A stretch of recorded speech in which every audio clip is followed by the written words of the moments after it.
Bonjour et bienvenue à la formation Cactusoft pour les travailleurs de chantier. Mon nom est Benjamin et j'ai hâte de vous montrer votre nouvelle boîte à outils. Dans notre logiciel, chaque utilisateur a un rôle et chaque rôle permet d'accéder à certaines fonctionnalités du logiciel. Pour nous, un travailleur, c'est une personne qui est assignée à des chantiers et qui travaille directement sur ces chantiers. Nous souhaitons vous démontrer à quel point il est facile d'utiliser notre application et comment il pourra rendre votre vie au travail plus efficace. Vous pouvez utiliser l'application d'un ordinateur, d'une tablette ou d'un cellulaire. Pour cette démonstration, je vais utiliser la vue cellulaire sur mon ordinateur. Par courriel, on vous indiquera aussi votre lien pour la session de Cactusoft Construction de votre compagnie. Aujourd'hui, je vais utiliser la session Showroom de Cactusoft Construction avec un nom d'utilisateur type et son mot de passe. Si jamais vous oubliez votre mot de passe, vous pouvez cliquer sur le bouton « Mot de passe oublié » et entrer l'adresse courriel qui est reliée à votre compte. Des instructions vous seront envoyées par courriel et vous aideront à réinitialiser votre mot de passe. Si jamais vous avez toujours des problèmes à changer votre mot de passe, vous pouvez toujours demander à un de vos administrateurs de le changer pour vous.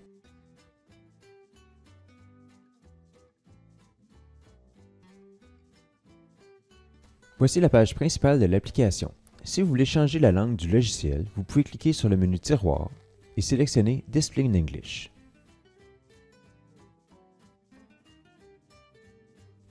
Mais aujourd'hui, on va rester en français. Si vous voulez changer votre mot de passe dans l'application, vous pouvez le faire en accédant à vos paramètres généraux. C'est à cet endroit également que vous pourrez changer votre adresse courriel ou votre numéro de téléphone au besoin. Pour revenir au menu principal, cliquez sur le menu Tiroir et sélectionnez Accueil.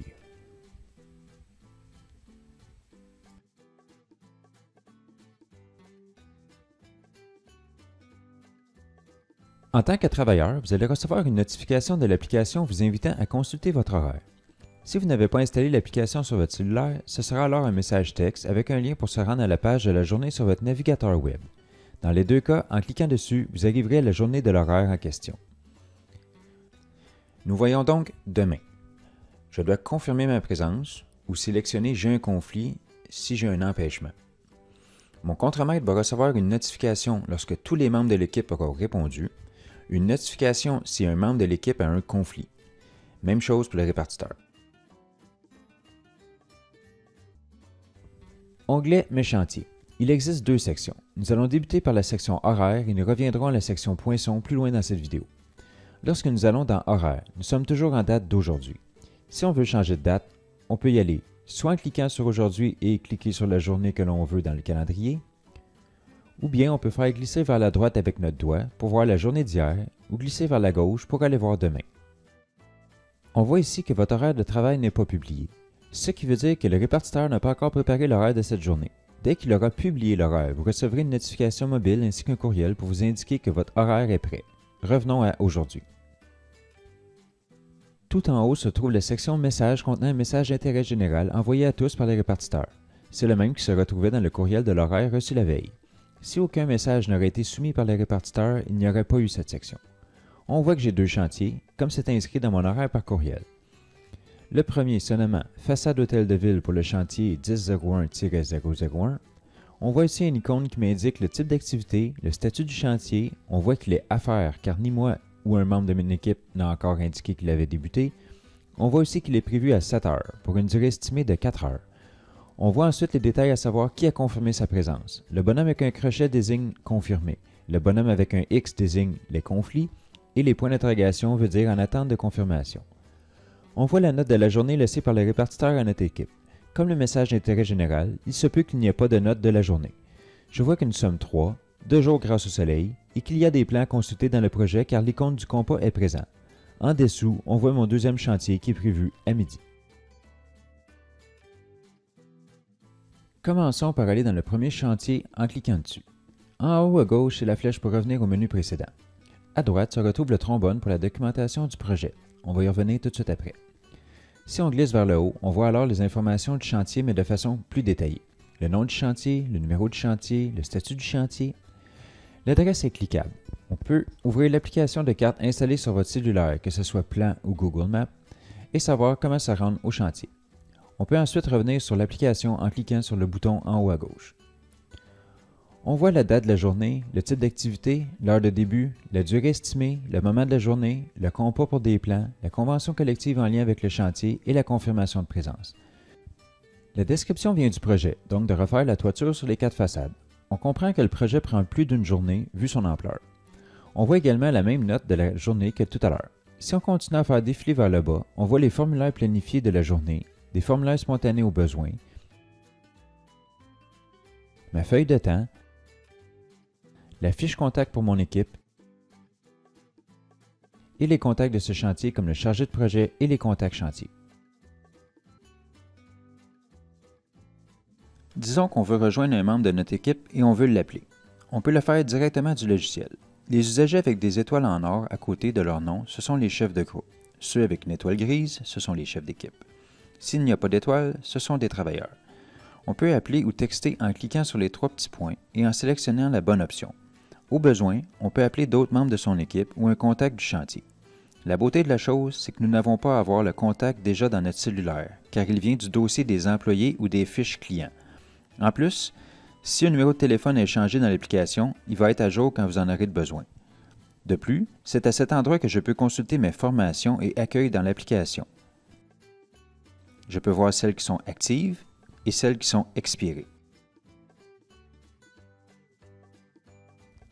Votre feuille de temps. En tant que travailleur, j'ai plusieurs options. Je peux pointer directement dans l'application en cliquant sur Débuter ou je peux prendre une photo de ma feuille de temps papier. En passant par le plus, j'ai d'autres options que nous verrons plus tard, mais le choix absent est maintenant rendu ici. Assurez-vous de suivre les instructions de votre bureau. Certaines compagnies veulent que les employés pointent directement ou qu'ils prennent une photo de leur feuille de temps ou que les contremaîtres pointent pour leurs travailleurs. Veuillez vous informer auprès de votre bureau de votre procédure pour le pointage. Je vais vous montrer maintenant comment tout ça fonctionne. Je vais cliquer sur Débuter. Dans la section du haut, nous voyons le type d'activité venant de la planification et le numéro de projet. On peut modifier l'activité en cliquant sur le crayon et choisir le bon type. Laissons-le tel quel pour cet exemple. Ici, nous avons des choix, soit l'heure prévue de début de chantier provenant de la planification, soit l'heure que nous sommes en ce moment même, ou bien en sélectionnant l'heure et les quarts d'heure dans le tableau du haut. Ceci va changer l'heure sélectionnée. Il ne restera qu'à cliquer dessus pour enregistrer l'heure inscrite. Nous voyons ensuite comme quoi nous avons poinçonné à 7 heures, quel utilisateur a poinçonné et le type d'activité choisi. Ici, c'est bien moi. À la droite, il y a 3 petits points. Si on clique dessus, on peut ajouter une note qui suivra notre poinçon. On peut également modifier notre heure de poinçon et même la supprimer. On voit également au bas le temps écoulé depuis l'heure de début d'entrée. L'état de mon chantier est maintenant en cours, comme on peut le voir ici. On voit également que ma pastille dans la section Équipe est maintenant en vert, comme quoi j'ai débuté mon temps. Je peux retourner mes occupations et nous allons revenir plus tard dans le temps. Par le menu Plus, l'option de changement de contexte peut être utilisée ou non. C'est en lien avec les processus de votre entreprise. Voici un exemple. Par la planification, l'activité par défaut sur laquelle j'ai punché ce matin était toiture. Disons qu'à 8h30, je change de type d'activité. Je dois alors changer de contexte. Je clique sur le plus et je sélectionne Changer de contexte. Je clique sur le crayon et je sélectionne l'activité Ménage. Je confirme et je sélectionne 8h30. On voit alors que j'ai changé d'activité à 8h30. Comme mentionné, il se peut que vous n'ayez pas à faire ceci, voire avec votre responsable.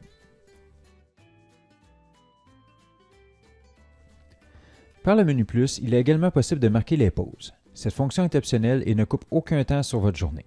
Si votre compagnie vous demande de marquer vos pauses, on clique dessus, sélectionne le temps et ensuite l'heure à laquelle cette pause est prise. C'est exactement le même principe pour l'accueil. Projetons-nous dans le temps. Il est 11 heures et mon premier chantier est fini. Je vais donc retourner dans la section Votre feuille de temps et aller inscrire comme quoi j'ai terminé. Je clique sur Terminer. Je sélectionne 11 heures. Il est à noter que l'application ne suggère plus d'heures de lunch. Comme je n'en ai pas encore lunché, je n'irai pas le sélectionner. On va le voir plus tard sur le deuxième chantier. À toutes ces étapes, je peux aller ajouter une note, modifier ou supprimer mes punchs.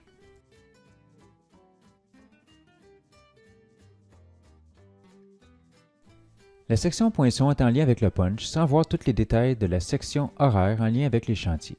Il faut le voir comme étant une section où on ne voit que les événements du punch. Cette section est remplie au fur et à mesure de vos actions dans le logiciel. On peut donc voir qu'en ce moment, j'ai entré à 7 heures sur le projet Façade Hôtel de Ville, en activité toiture, ensuite qu'à 8h30, j'ai changé d'activité pour du ménage et que je suis parti à 11 heures. Il est également possible de faire toutes les actions du punch à partir d'ici et on le verrait également dans la section horaire.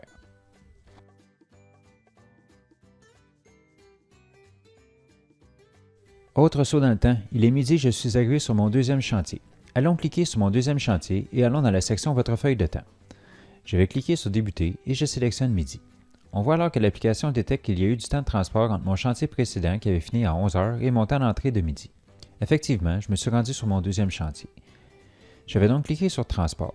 Il est important de cliquer sur Transport si un transport a eu lieu pour indiquer cette information à votre permettre.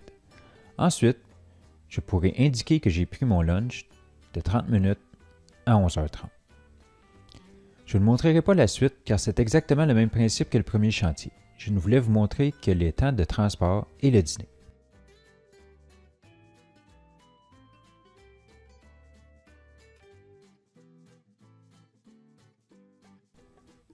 Si vous ne voulez pas vous questionner sur les temps de transport, il est possible de ne pas les entrer. Pour ce faire, vous n'avez qu'à mettre l'heure de début du prochain chantier à la même heure que l'heure de fin du précédent. Dans la vue poinçon, on verra alors que c'est un changement de projet et le reste est pareil.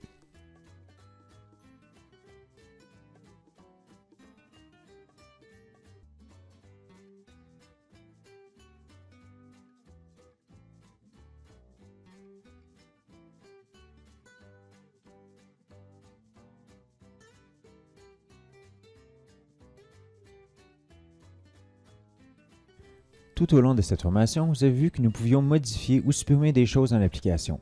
Par contre, un coup que la feuille de chantier est soumise par le contremaître, on ne peut plus le modifier. Donc, tant que le statut de chantier est encore en cours, on peut le modifier. Lorsque le contremaître soumet le rapport de chantier, celui-ci tombe terminé en vert. Il faudra alors appeler au bureau et les corrections devront être faites par un administrateur. Revenons maintenant à l'écran d'accueil, comme j'ai terminé d'expliquer le fonctionnement de la section chantier de l'application. Je clique donc sur le menu Hamburger et je sélectionne Accueil. À partir du menu principal, vous pouvez cliquer sur le bouton Documentation. Celui-ci vous apporte sur le centre d'aide de Cactusoft Construction afin de vous montrer le guide de dépannage ou la documentation de l'application. Si vous avez des questions ou des problèmes, n'hésitez pas à le consulter pour plus d'informations. Merci d'avoir suivi la formation Cactusoft Construction pour les travailleurs. On espère que Cactusoft Construction sera votre nouvel outil préféré, moins de temps sur la paperasse et plus de temps pour le travail que vous aimez.